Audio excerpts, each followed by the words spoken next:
नारद जी का श्वेत द्वीप में जाना तथा राजा उपरिचर की कथा। भीष्म जी कहते ही पुरुषोत्तम नारायण ने जब नारद जी से इस प्रकार कहा तो वे उनसे बोले, भगवान, अब आप अपने अवतार धारण के उद्देश्य की पूर्ति कीजिए। अब मैं श्वेत द्वीप में स्थित आपके आदि विग्रह का दर्शन करने चाहता हूँ। लोकनाथ, मैंने वेदों का स्वाध्याय और तप किया है, कभी असत्य भाषण नहीं किया है। मैं सदा गुरुजनों का आदर करता हूँ, किसी की गुप्त बात दूसरों पर प्रकट नहीं करता। शत्रु और मित्र में मेरा समान भाव है तथा आदिदेव परमात्मा की शरण लेकर सदा अनन्य भाव से उनका भजन करता हूँ। इन सब कारणों से मेरा अंतःकरण शुद्ध हो गया है। ऐसी दशा में मैं उन अनंत परमेश्वर के दर्शन से कैसे वंचित रह सकता हूँ। नारद जी की बात सुनकर सनातन धर्म के रक्षक भगवान नारायण ने उनकी विधिवत पूजा की और उन्हें जाने की आज्ञा दे दी। आज्ञा पाकर नारद जी भी उन पुरातन ऋषि की पूजा करके योग युक्त हो आकाश की ओर उड़े और सहसा मेरु पर्वत पर पहुंचकर अदृश्य हो गए। मेरु के शिखर पर एकांत स्थान में क्षण भर विश्राम करने के पश्चात जब उन्होंने उत्तर पश्चिम की ओर दृष्टि डाली तो उन्हें एक अद्भुत दृश्य दिखाई दिया। क्षीर सागर के उत्तर भाग में जो श्वेत नाम से प्रसिद्ध विशाल द्वीप है, वह उनके सामने प्रकट हो गया। उस द्वीप में सब प्रकार के पापों से रहित श्वेत वर्ण वाले पुरुष निवास करते हैं। वे प्राकृतिक इंद्रियों से शून्य होने के कारण शब्द आदि विषयों का उपभोग नहीं करते। उनके शरीर से किसी प्रकार की चेष्टा नहीं होती और सदा सुगंध निकलती रहती है। उनकी ओर देखने से पापी मनुष्यों की आंखें चौंधिया जाती हैं। उनके शरीर तथा हड्डियां वज्र के समान दृढ़ होती हैं। वे मान और अपमान को समान समझते हैं। उनका रूप दिव्य होता है।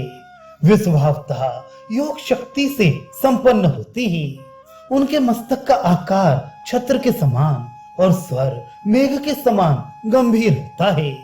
उनके मुंह में 60 सफेद दांत और 8 दाढ़ें होती हैं, जिनसे संपूर्ण विश्व की उत्पत्ति हुई है और जिन्होंने वेद, धर्म, शांत वृत्ति से रहने वाले मुनि तथा संपूर्ण देवताओं की सृष्टि की है। उन परमेश्वर को श्वेत द्वीप के निवासी भक्ति पूर्वक अपने हृदय में धारण करते हैं। युधिष्ठिर ने पूछा, पितामह, श्वेत द्वीप में रहने वाले पुरुष इंद्रिय, आहार तथा चेष्टा से रहित क्यों होते हैं? उनके शरीर से सुंदर सुगंध क्यों निकलती है? उनकी उत्पत्ति किस प्रकार हुई है तथा वे किस उत्तम गति को प्राप्त होते हैं? इस लोक से मुक्त होने वाले पुरुषों का शास्त्रों में जो लक्षण बताया गया है, वैसा ही आपने श्वेत द्वीप के निवासियों का भी बताया है। इन दोनों में ये समानता क्यों है? इसे जानने के लिए मेरे मन में बड़ी उत्कंठा है। भीष्म जी ने कहा, राजन, ये कथा बहुत विस्तृत है।